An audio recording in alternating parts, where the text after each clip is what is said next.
Viendra, viendra pas. Toute la semaine, le Racing Club de Lens a vécu au rythme du feuilleton Gordon Strachan. L'Écossais, qui avait déjà fêté son départ pour la France, a finalement rempilé à Manchester et Benoît Tans n'a toujours pas de remplaçant. Nous avons appris qu'il avait re-signé à Manchester. Je pense que c'est bien. Personnellement, ça se termine comme ça, c'est parfait. Il y avait du monde hier soir à Lens, près de 20 000 personnes. Après la victoire des 100 et or à Saint-Étienne, les supporters ont retrouvé le chemin du stade Bollaert. La première action sérieuse et sochalienne sur un corner de Bazdarevic, coup de tête de Loré, mais Gardier s'empare du ballon sous la transversale. Déjà 11 minutes de jeu et Arsène au milieu de terrain va ouvrir sur Monteil. De nouveau Arsène qui s'échappe sur l'aile droite. Dans quelques instants, Thies va dévier le ballon et le réveil est douloureux pour Henry qui marque contre son camp. Lens 1, Sochaux 0. 10 minutes plus tard, Sochaux se rebiffe. Ça démarre loin derrière avec le libéro Asdi Bégic. Très longue ouverture pour Loré sur la gauche. Et c'est Henry encore lui qui est à la réception. Un partout.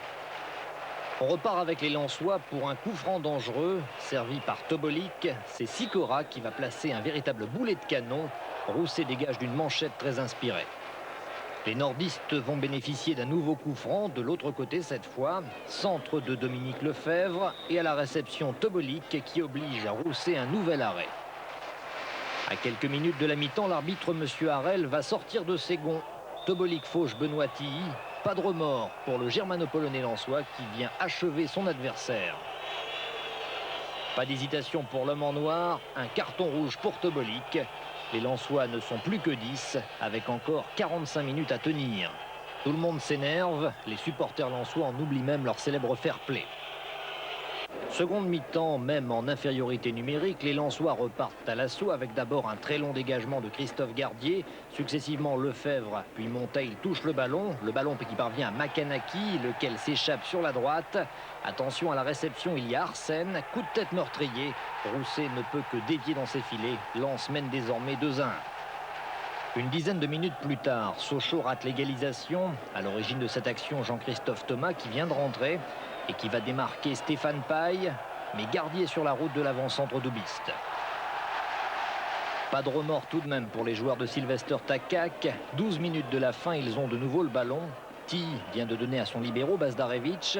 Loré qui touche le ballon, renvoie de la tête du défenseur Jean-Guy Wallem. Stéphane Paille pour Loré qui rate le ballon, mais cadeau de Dominique Lefebvre. Et Loré peut marquer tranquillement. 2-2 score final. Meilleur buteur du match, le Sochalien Fabrice Henry. Un but pour son équipe et un second pour l'adversaire. Mais Henry n'est pas troublé pour autant. Disons que ça m'était déjà arrivé il y a 2-3 ans contre Marseille. J'avais marqué déjà contre mon camp et ensuite j'avais marqué pour Sochaux. Mais enfin, je crois que c'est arrivé. Bon, j'étais à 1 mètre du but, j'étais en face du gardien. La balle m'est arrivée, elle est rentrée dedans. Bon, j'ai rien pu faire, quoi. Un point obtenu à Lens, c'est somme toute une bonne opération pour Sochaux. Et hier soir, dans les vestiaires, le champagne a coulé, comme d'habitude.